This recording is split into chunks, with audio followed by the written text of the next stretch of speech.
Bonjour tout le monde. Je suis très heureuse de vous retrouver pour cette première capsule puisque, Laurie, j'ai la chance et l'honneur de t'accueillir pour cette première capsule audio, vidéo plutôt, que j'appelle «Au cœur de l'être».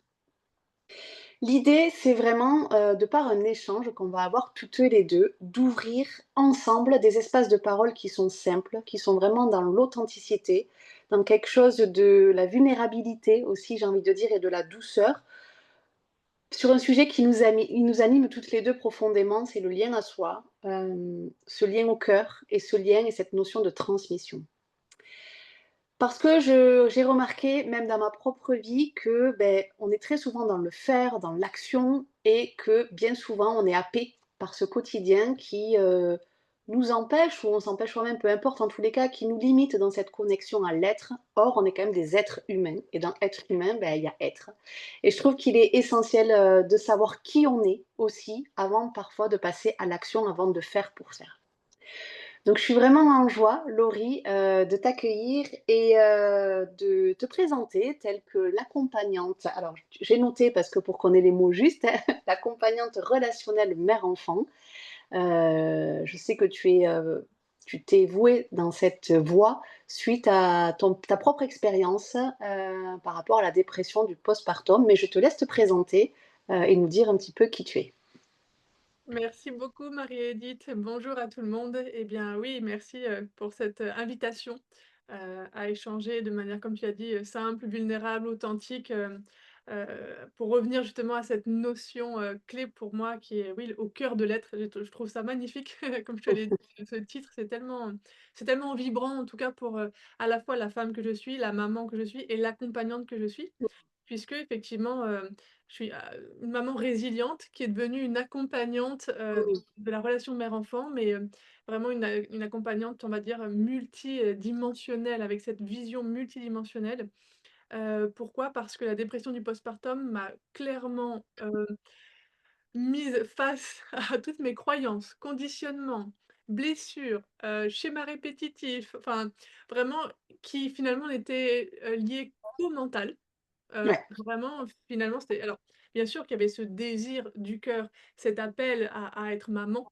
Ça a été un grand désir pour moi, cette grossesse a été voulue, désirée, pris le temps, on a bien fait les choses et cetera, bon.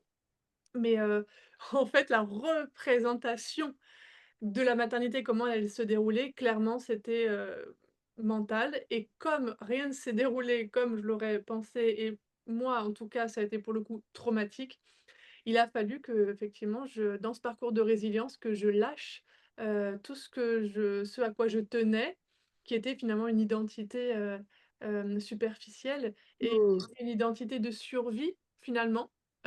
Parce qu'on se rend compte que quand on devient maman, on a peur de plein de choses, surtout Mmh. d'être une mauvaise mère et que Mmh.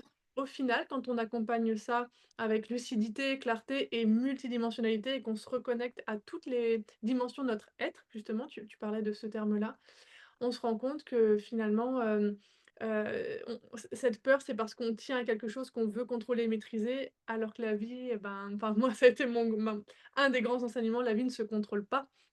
La vie s'accueille, la vie, s'impose à nous aussi et déjà par, la présence de notre bébé, mais aussi finalement elle vient éclairer tout ce qui ne nous sert plus pour survivre, mais vraiment pour vivre pleinement avec son enfant, pour, bah, être dans cette transmission comme tu disais, de la vie et pas qu'une forme idéalisée ou alors qu'une forme, tu vois, de méfiance ou de souffrance, mais c'est vraiment le match, boum, enfin moi j'appelle ça un big bang quoi, des 2. C'est-à-dire, ben, mon être profond lui, il est vraiment dans l'amour inconditionnel, en tout cas il veut être dans l'amour inconditionnel, tu vois, dans cette joie d'être maman, mais mon mental et puis, l'être humaine que je suis, elle, bah, elle a une autre histoire, en tout cas à raconter avant. Donc voilà pourquoi, ouais, on est réunies toutes les 2 aujourd'hui et à quel point ça match, aussi bien dans ta démarche.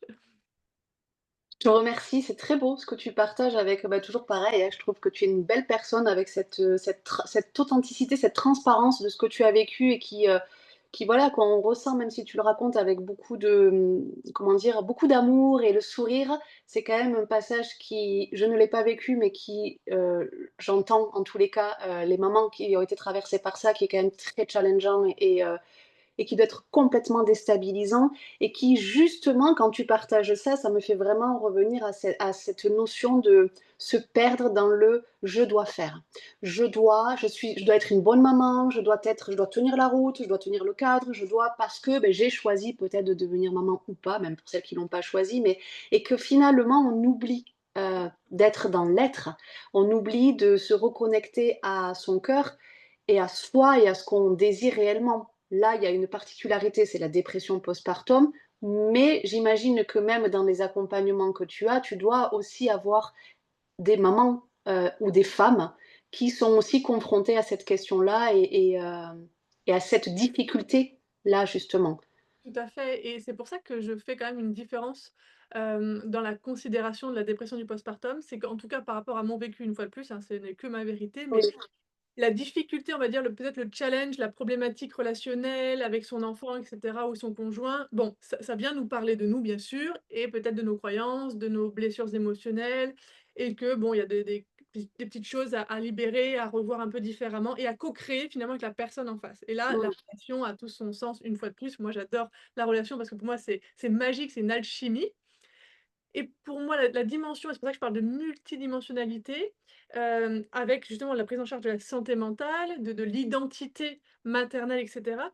La dépression du postpartum, pour moi, c'est vraiment finalement un appel de l'âme, mais vraiment et ça, j'ai mis du temps, hein, parce que moi, au début, vraiment dans le dur, quand j'étais dans le dur, je voulais pas entendre parler de ça. La spiritualité, l'âme, le subtil, le plus grand que soi, rien à faire. Moi, j'étais dans une souffrance terrible ça, avec ce truc de dire: «Je veux réussir à tenir là où moi je m'étais dit que j'allais aller». Enfin, j'étais vraiment dans un mental et un ego très, très fort et en fait, je me rends compte que c'est comme si vraiment, en tout cas les mamans qui traversent la dépression du postpartum, il y avait vraiment cet appel très fort de l'âme à se remettre entre guillemets, enfin droite, enfin s'aligner, je sais pas comment expliquer, tu vois? Tel un arbre, comme l'arbre que tu as derrière toi, se se réancrer finalement dans le ici et maintenant et avec cette perception un peu à 360 degrés que: «Attends Laurie, en fait, être maman, c'est avant tout être humaine et être humaine tu sais, tu disais, en fait, des fois, on oublie de se reconnecter à notre être et ben, tu vois, moi, en fait, j'ai voulu, mais c'était tellement le chaos,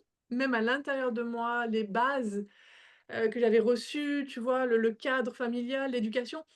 Je pouvais pas, parce que parce que mes parents l'avaient pas eu reçu non plus et etc dans ma lignée. Il y a beaucoup, beaucoup de chaos, beaucoup de séparations, beaucoup de ouais. douleurs, beaucoup de bon, donc chacun, en fait, on était vraiment dans vraiment dans tout bizarroïde, bon bref et je pense que voilà, j'ai vraiment eu ce travail-là et pour moi, c'est vraiment un appel de l'âme très fort. De l'âme. Mmh. J'ai eu beau aller, m'attacher à plein de choses, non, non, non, à chaque fois, c'est vraiment la vie me réinvitait à me dire: «Non, va plus loin, va plus loin».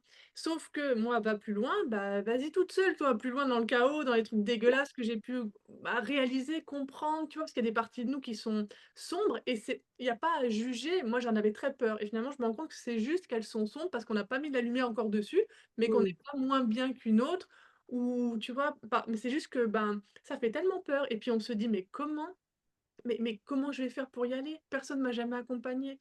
Moi, quand j'étais enfant, on m'a demandé d'être gentille, parfaite, polie, souriante, propre, bonne élève.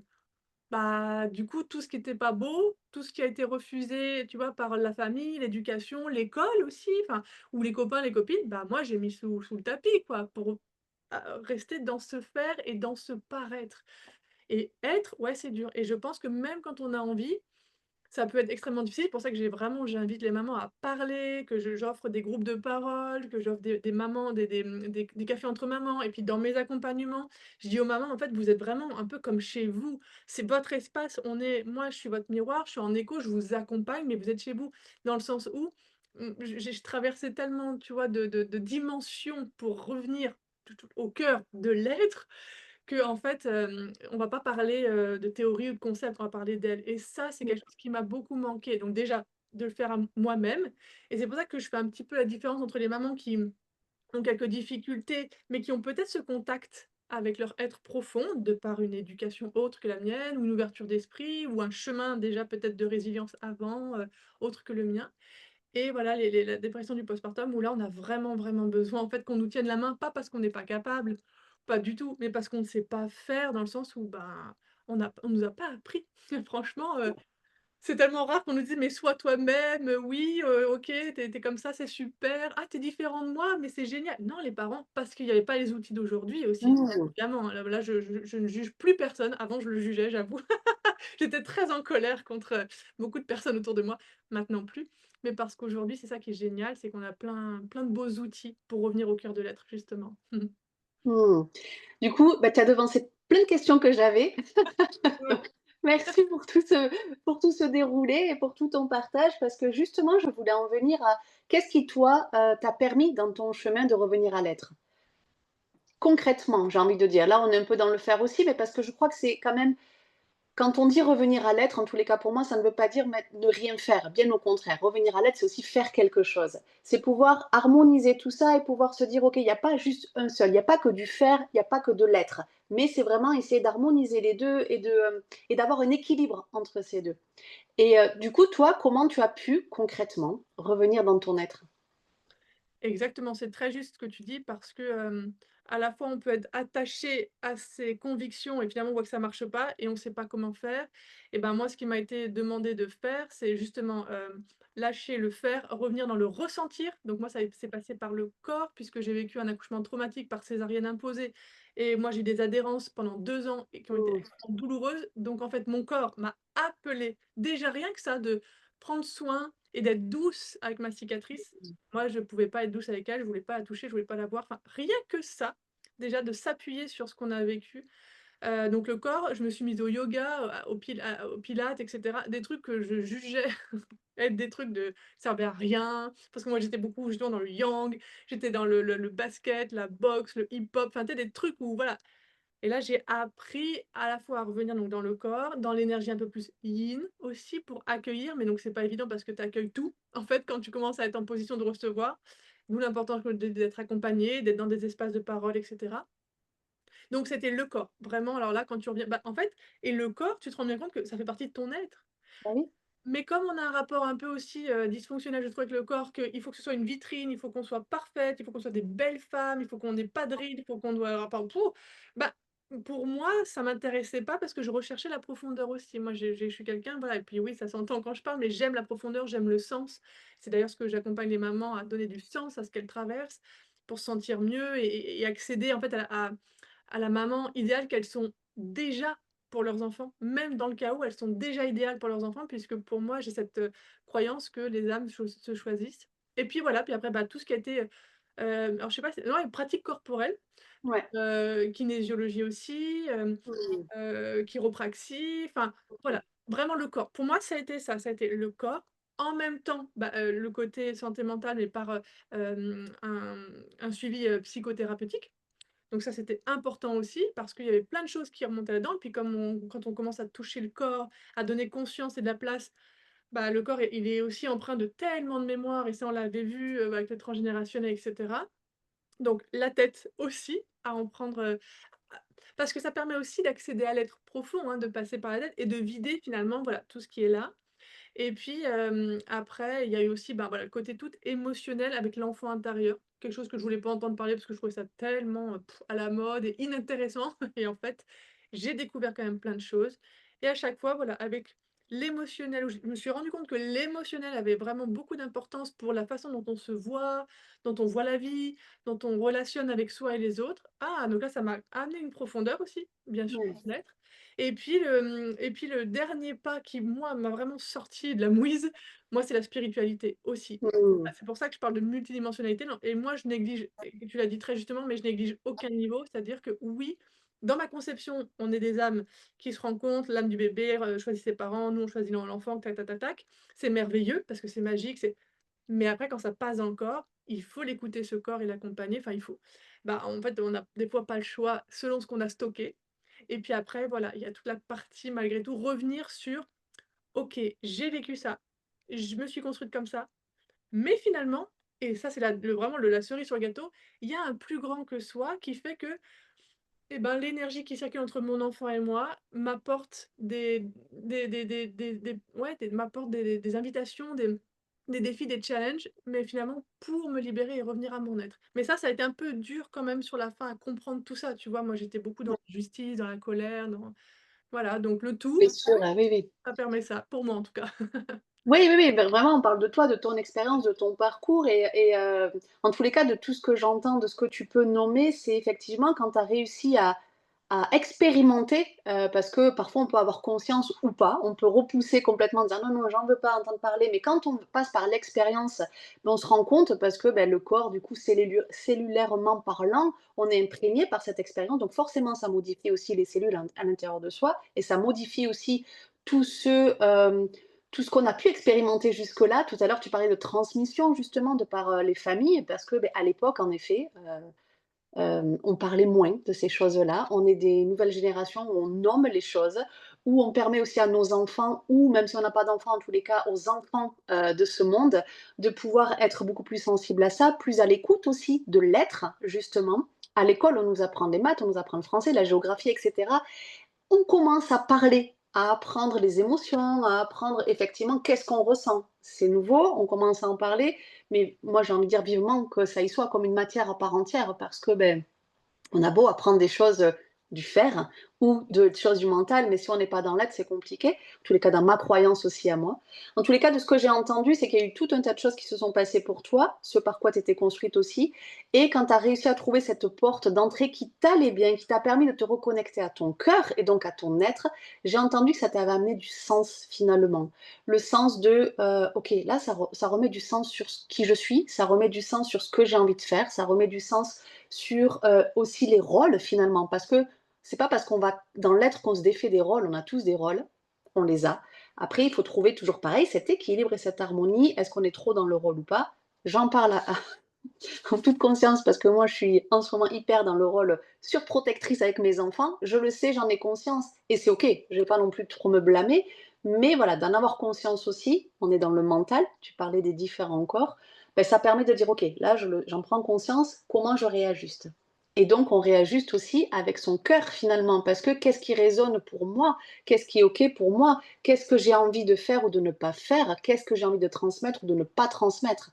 Et je crois vraiment que du coup, tout passe par cette énergie de l'amour et cette énergie du cœur.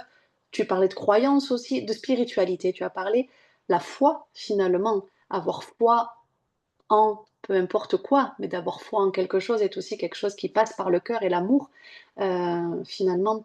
Donc c'est beau tout ce que tu partages, Laurie. Je te remercie vraiment profondément parce que je trouve que en tout cas, moi, ça résonne énormément avec qui je suis et puis avec ma pratique aussi dans le transgénérationnel. Voilà et du coup, j'en rebondis sur le transgénérationnel au jour d'aujourd'hui, avec qui tu es, avec ce que tu es et toutes ces prises de conscience que tu as. Heu, Qu'aimerais-tu transmettre, consciemment aux générations futures? Que ce soit ton enfant ou tes enfants ou que ce soit même au monde, en fait? Où est-ce que tu en es aujourd'hui par rapport à ça? Hem, Moi je crois que je suis en train de réaliser grandement à quel point, rien n'est vrai, que finalement notre vérité et pour le transmettre à mon fils qui est quand même un enfant de 7 ans et qui a quand même besoin d'un cadre, puisque lui-même est en train de se développer, donc je peux pas lui dire, «Voilà, vas-y, il y a pas de limite, il y a pas de cadre». Il y a quand même besoin de rails, mais ça me permet, ben, de et comme tu et je rebondis sur ce que tu as dit, parfois on prend conscience et oui, on reste dans le mental, mais parce que parfois aussi on prend conscience et puis, comme tu sais, on peut pas forcément modifier et finalement il y a pas c'est pas parce qu'on en a conscience qu'on doit modifier, c'est est-ce que je peux, est-ce que là, ce dont je suis en train de prendre conscience, je peux modifier ou pas, réaligner ou pas? Et c'est vraiment une question, de se poser de soi à soi, parce que parfois on peut pas et par contre ce que je trouve génial, c'est que d'avoir conscience de ça, c'est que le jour où l'enfant va nous rendre cette carte-là, de manière plus ou moins douce, mais il va nous la rendre. Ah! Et ben là, on se rappellera que peut-être 5 ans, 6 ans, 10 ans avant, on avait eu conscience de ça et vraiment être en confiance que, OK et là, bah, on aura peut-être les clés et lui dire: «Oh bah oui, effectivement, je la récupère, c'est quelque chose que j'avais proposé, mais je comprends que ça résonne pas». Et je pense que, bah, voilà, ça répond à la question en disant, ben, finalement que rien n'est vrai à part peut-être notre propre vérité et comme j'explique à notre fils, c'est que je vois bien que parfois ça ne correspond pas à qui il est profondément, même si moi j'ai très envie de l'accompagner au mieux pour qu'il soit pleinement lui-même. C'est la promesse que je lui ai faite à son 2e jour de vie sur Mmh. et qui m'a plongée aussi, hein, dans cette quête, intérieure, cette quête du Graal, hein, vraiment clairement, c'est mon Graal que de me retrouver moi. Eh bien, j'ai conscience de ça, c'est que je suis dans cette démarche, mais je ne peux pas être à 100 au service de son être à lui, puisque je suis déjà en train d'être pour le mien et que je ne suis pas lui. Et ça, je pense que ça peut être important, en tout cas pour les générations, futures, c'est en fait, d'autoriser nos enfants à ne pas être pleinement ce que nous, on voudrait qu'ils soient, en différenciant quand même que oui, on a des attentes parce que c'est normal aussi. On est des parents, on est un cadre, on est la sécurité, on lui apporte des repères, nous sommes des guides, des accompagnants et ensuite, lui, en lui permettant quand même de remettre en question ça, mais tout en respectant peut-être le cadre malgré tout, et bien quand il aura l'âge, la maturité, l'envie, l'élan et qu'il pourra être autonome dans plusieurs sphères de sa vie, bah, simplement nous rendre ce qui nous appartient, enfin, ce qui ne lui appartient pas, pour continuer à cheminer dans son être et que, en fait, je suis persuadée déjà là, il me nourrit moi aussi beaucoup, mais plus il grandit, plus il nourrit, il va n enfin nos enfants nous montrent la voie aussi de leur être profond et donc il y a plus besoin d'être dans le faire, dans la tête, en disant: «Oh, comment je peux faire pour?» non, observe, accueille et fais au mieux. Et moi, je toujours en essayant de faire valider par l'enfant si c'est ça, que ça lui parle ou pas. S'il dit oui, que moi je peux accéder à sa demande, je dis oui, si je peux pas, je dis: «OK, j'entends, je respecte, mais moi je peux pas» et ça, je trouve ça magnifique et là, parce que ma grande vision à moi, ce serait vraiment, enfin c'est d'élever la qualité relationnelle, tu vois? Des êtres Mmh. vivants et alors là, pour le coup, c'est tous les êtres sur la terre, pour pouvoir vraiment, en fait, prendre conscience de cette beauté d'être en vie. Mais cette beauté d'être en vie, bah, oui, parfois c'est très long. C'est très, très long de la ressentir et C'est aujourd'hui, là. je suis vraiment en gratitude pour tout ça et parce que Mmh. oui, j'ai donné un sens et moi, en tout cas, c'est ma zone de génie maintenant dans Mmh. les accompagnements, puisque ça l'a été pour moi dans mon parcours perso, c'est de me permettre aux mamans de donner du sens à leurs difficultés, maternelles, émotionnelles, relationnelles, quoi. Parce qu'en fait, quand on donne du sens, on se dit déjà on comprend, on prend du recul et puis après on se dit: «OK, bah, je fais au mieux et je me laisse guider aussi par la vie». Voilà et comme ça, ben, je trouve que ça c'est vraiment, multidisciplinaire aussi, hein. D'être maman, d'être un être humain, d'être tout ce qu'on veut finalement, d'être sur terre, c'est multidisciplinaire, hein, c'est pas qu'une voie, c'est Ouais. la voie multiple. Ouais, c'est exactement ce que j'étais en train de visualiser comme un puzzle par rapport à tout ce que tu as dit dès le départ, en fait, comme si le puzzle s'assemblait, en fait, cette, multidimensionnalité, je sais pas si on peut dire ça comme ça. Ouais, je En sais pas. tous les en tous les cas, voilà, c'est comme si tout s'assemblait effectivement dans tout ce que tu partages et c'est très puissant ce que tu partages parce que de ce que j'entends derrière, il y a aussi cette notion d'incarnation finalement, d'incarner réellement, l'être que l'on est et d'être aligné en fait avec, tu parlais d'alignement aussi, d'être aligné et d'oser rayonner en fait cette incarnation et ce à quoi on croit finalement. Et en tous les cas dans ton partage, je sens vraiment ça, cette incarnation de ce que tu transmets et c'est très beau, en même temps très puissant et très doux. Donc voilà et je crois que c'est vraiment ça un des plus beaux cadeaux que l'on peut faire au monde, en fait. Au-delà de nos enfants, déjà nos enfants en priorité, mais même au monde, en fait. Oser incarner ce en quoi on croit et vraiment son être, en fait, oser rayonner. Voilà. Il y a de la place pour tout le monde, donc osons rayonner et osons être. Moi, je sais que pendant très longtemps, j'étais dans le faire pour faire, notamment quand on devient entrepreneur. Je trouve que, on nous apprend beaucoup les stratégies qui sont importantes, hein, je dénigre pas ça, mais beaucoup en tout cas moi je suis un peu trop partie dans les stratégies et cetera et sans réellement me connecter à mon être et à qu'est-ce que j'ai envie en fait? Où est-ce que ça a du sens pour moi? Où est-ce que ça vibre pour moi? Où est-ce que ça rayonne pour moi à l'intérieur? Et en fait, je me rends compte que dès que ça rayonne plus ou dès que ça vibre plus, que je suis simplement dans le faire pour faire, donc que je n'incarne pas, ce en quoi je crois, je me disperse totalement. Je suis pou, pou, pou, pou, pou, et donc ça n'a ni queue ni tête. Je m'y épuise, mais profondément et donc voilà. Je voudrais te poser une dernière question, Laurie et voilà, te connecter vraiment à ton cœur ici et maintenant et si ton cœur, pouvait parler maintenant, là, devant nous, devant tout le monde, qu'aimerait-il dire au monde? Bah, c'est très très peut-être très niais, mais que l'amour avec un grand A existe. Mmh. Je pense qu'il existe, mais vraiment il existe et ça, ça a été aussi, un des plus beaux cadeaux de ma dépression du postpartum et toute cette résilience parce que je me rends compte que l'amour, c'est pas trop comment moi je l'avais imaginé, mais c'est tout ce j'ai toujours ressenti comme ça, cet amour-là, un amour large, hein, vraiment, et il existe quoi et ça fait du bien. Donc voilà, l'amour existe. Message du cœur. Merci beaucoup pour ce message et pour ta vérité, pour le partage de ta vérité et de ce que j'en comprends, peut-être que je me trompe, mais de ce que j'en comprends sur ton quotidien, tu es dicté par ça finalement, cet amour du cœur finalement. Mmh. Ouais. Ouais, ouais, aujourd'hui, maintenant, c'est vraiment mon moteur et Mmh.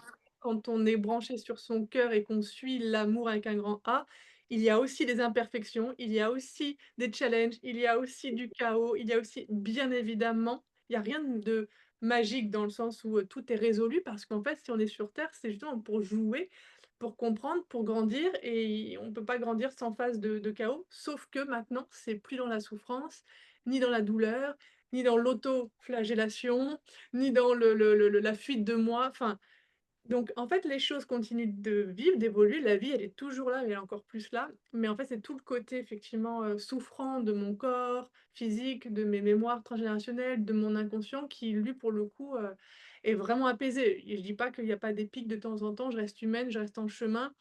En plus, moi, je me suis toujours dit qu'un enfant, oui, on passe des cycles, mais lui, il grandit et d'âge en âge, on ne sait jamais, bah, quel autre cadeau peut-être mal emballé peut nous attendre en fonction de l'âge et de ce que ça peut venir, bah, réveiller dans le transgénérationnel, on l'a vu, dans le transpersonnel, enfin donc mais c'est plus en disant: «Oh mon Dieu, est-ce que je vais être à la hauteur de?» Maintenant, je m'en fous, c'est plutôt, comment je vais réussir à rester encore en présence et en Mmh. de ce qui se passe là, maintenant et c'est quand même plus joyeux, je trouve. Donc des fois, ça fait quand même mal, hein, ça secoue, voilà, ça vient mais tu vois, c'est plus du tout pareil, tu vois? C'est je sais pas, c'est différent donc voilà. Mmh. Merci pour tous tes mots, Laurie. Merci, merci, merci beaucoup. Merci pour ton sourire, pour, voilà, cette incarnation de l'amour que tu représentes, en tout cas pour moi, dans ma lecture à moi et dans ma vision à moi. Pour ta vérité et toute ta douceur aussi et ce partage avec authenticité, ce par quoi tu es passé, parce que, bah, c'est pas rien, ce par quoi tu es passé et voilà, ça fait du bien aussi de l'entendre, de se rendre compte que, beh, on n'est pas seul en fait à vivre des choses qui peuvent être compliquées et effectivement, tu en parlais tout à l'heure, de pouvoir se faire accompagner, soutenir, c'est tellement important de pas rester seul avec tout ça.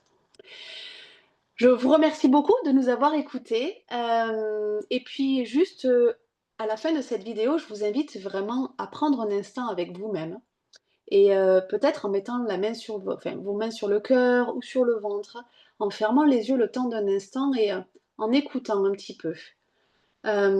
Juste respirer là-dedans, respirer dans ce que vous venez d'entendre. Peut-être qu'il y a des mots qui vous ont plus impacté que d'autres, peut-être qu'il y a des notions sur lesquelles là, ah, vous êtes dit: «Ah ouais, pourquoi pas?»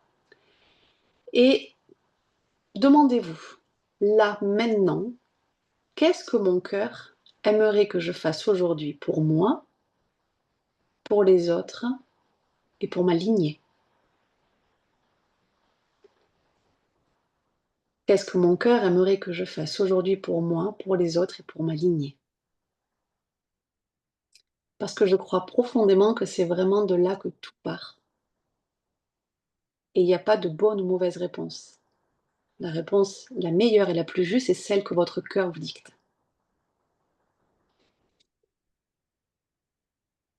Je vous remercie et je vous souhaite une très très belle journée. À bientôt Laurie, merci beaucoup.